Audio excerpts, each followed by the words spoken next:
I was going to start off by saying, Cherif, where you been all my life? Oh, gosh. I'll just backtrack for a minute.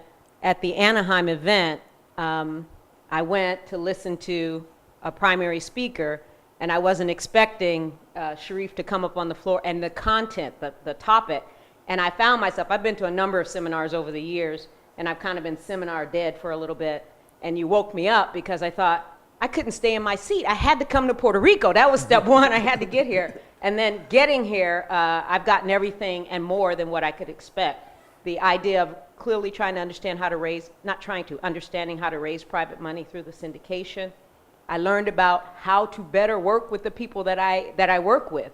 You know, the concepts of when you're dealing with people and things working and not working and how you handle that. I didn't expect that. So I call that the business of the business, if you will.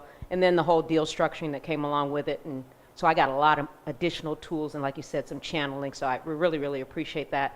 Ashley's been amazing putting everything together. And Kevin, I just get a chance to see you along the way, and you're just, you make it, you bring us to life. So thank you. Thank you.